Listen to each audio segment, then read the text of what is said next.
See, one thing that you have to understand is leadership is not about rank, it's about reach. Leadership is not about rank, it's about reach.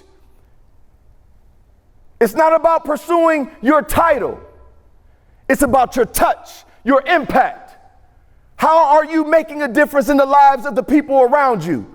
Family, at work, in your community.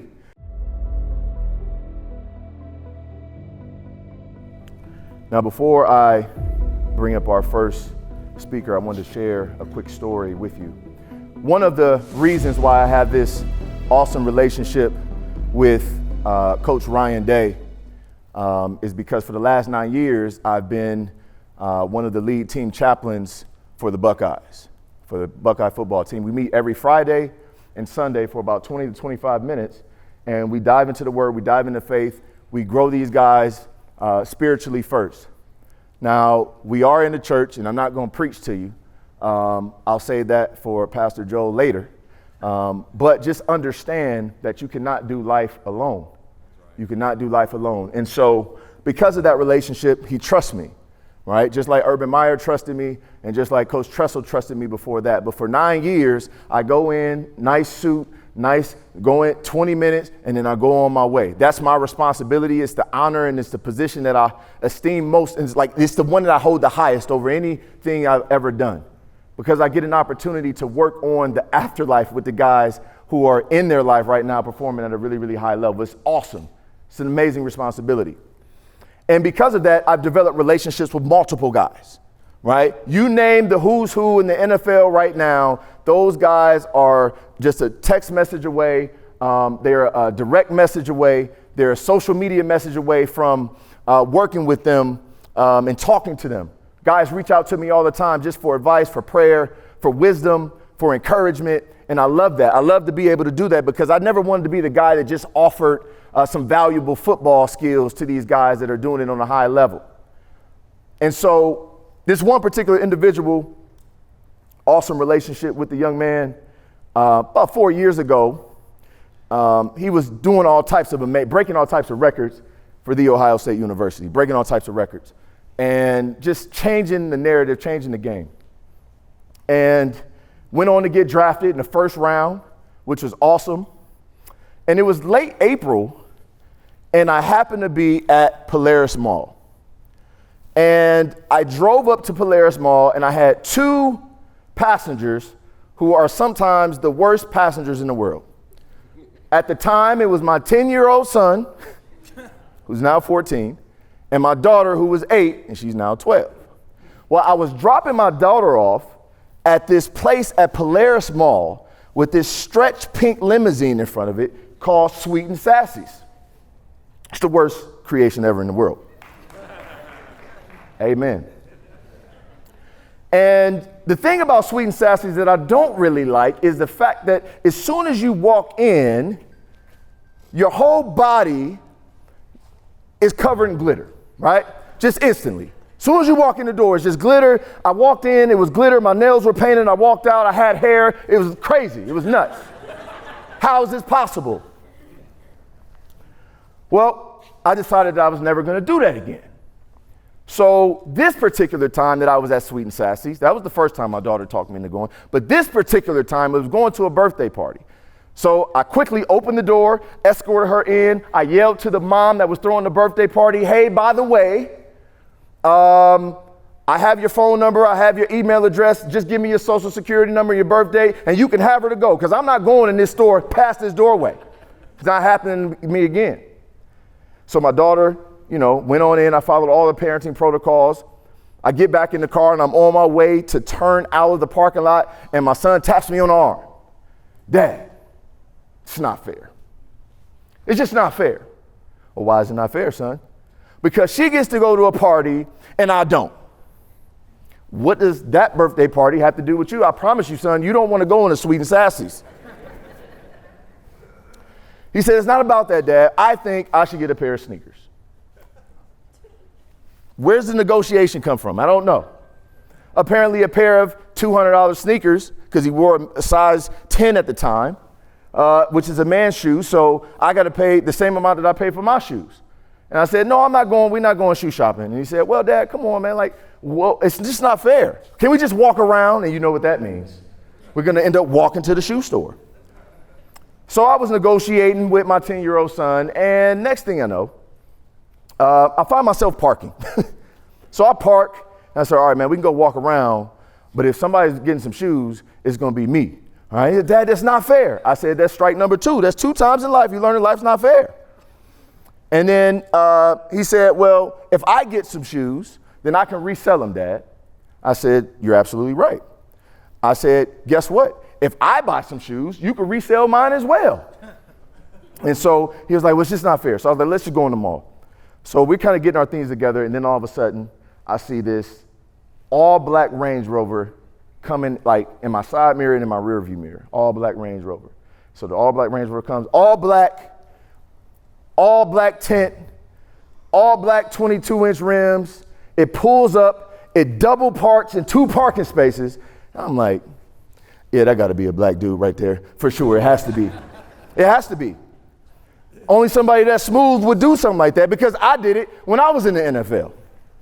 I said my nice truck was nice champagne gold. And I had 26-inch rims. So ridiculous. Anyway. Housing in 2018, you got smaller rims than I had, but it's all good. So he gets out the car, 30-day tags on the truck, puts on a hood and sunglasses. First of all, it's late April. Why do you have on a hood? Well, I guess in Ohio, it could have been cold that day, but it was hot that day. He's walking, and I'm like, let me just wait. I saw it swag a little bit, you know, and then I waited. I said, I know who that is. So I hop out the car, and I wait till he get, you know, maybe like 20 more feet away. I'm like, yo, Dwayne. And he just kind of kept walking, right? Said, hey, Dwayne, I know you hear me, man. Well, he turned around and looked. He's like, oh, Roy, what's up, Coach Hall, man? How you doing, man? Like, came up, you know, dapped me up, you know, did all this stuff, right? All the stuff that the bros do, right? Just all the hugs. Let me go. I was like, listen, man, you about to save me about $200. I was like, can you just take about a 20-foot walk and go say what's up to my son, man, and sign an autograph for him? I promise you it's going to save me like $200. So he walks up to the car, knocks on the window. Cato puts the window down. He was like, what's up, Cato, man? How you doing? Cato was like, man, how you know my name? He was like, well, your dad told me. He was like, Dad, you always messing up secrets. I'm like, all right, man. So they're talking and going back and forth, and Dwayne starts to talk to him about things other than football, other than his 50 touchdowns. He started asking him questions like, how are your grades? How are you doing in school? Are you listening to your parents? Are you being respectful? Make sure you're a leader. Now, I'm listening and gathering the conversation. Put God first. Everything that I was telling Dwayne and the football team, he was just saying the exact same way, but a watered down version to a 10-year-old. Now, Cato's soaking it up, shaking his head, nodding his head, yes, sir, all that. Eventually, Dwayne signed something for him and got on out of there. I said, okay. He was like, Dad, that was so cool. I just met a Ohio State quarterback, Ohio State Buckeye. Man, he wore the scarlet and gray. I'm like, bro, you never got that excited about me, and I live with you. I played for Ohio State too. What's so special about him? He wore number 7, I wore number 8. My number's bigger anyway. He's like, Dad, but you didn't throw for 50 touchdowns. You only had a couple catches. I said, okay, son, thanks for the humility. He's like, that was so awesome. And then he turned to me and looked at me. He was like, Dad, that was so special, man. I didn't know you knew him. And he said, can we still go ahead and get those sneakers, though? I said, all right, son. I was thinking about that interaction. And I opened up about being thankful and being here. But that was the very last time that I experienced an in-person conversation with my friend, Dwayne Haskins, who passed away some 4 weeks ago. And never in my worst dreams or nightmares would I have thought that he would have lost his life in the fashion that he did, that he would have even lost his life at 24 years old. We were actually at a youth football camp when we found out about his passing. And I started thinking about the impact that he had on my son, because that entire week, he was just stoked about Dwayne Haskins, wanted a jersey, wanted to be a Redskins fan. It was temporary because they're terrible, but he was so touched by Dwayne. His reach. He's a leader. Not just on the football field, but off the field as well. Not just sometimes, but all the times. Not just with people his age or his peers. He's always a leader. See, one thing that you have to understand is leadership is not about rank, it's about reach. Leadership is not about rank, it's about reach. It's not about pursuing your title.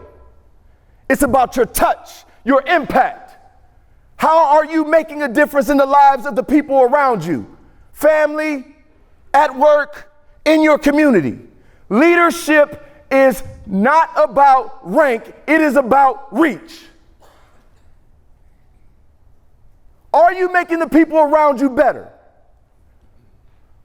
Are you raising the standard and raising the people with you? Or are you just blaming and complaining and bickering about how terrible those people are? What are you doing to make them better? Because life is not about you.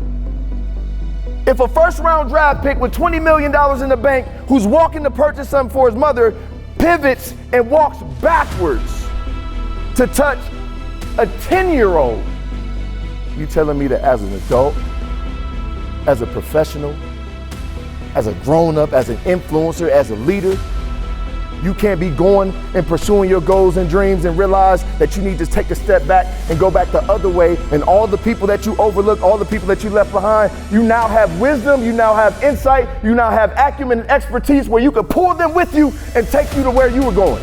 You're not supposed to be walking alone. If you are the most successful person in your circle, you are in the wrong circle. Everyone should be on the same level. If I have $1 million, my brother should have $1 million. If I learn how to have $2 million, I'm gonna teach them how to have $2 million. If I only got 200 and they got 0, then I'm gonna make sure that they have 100 and I have 100, because that's what it's about. Reach, impact.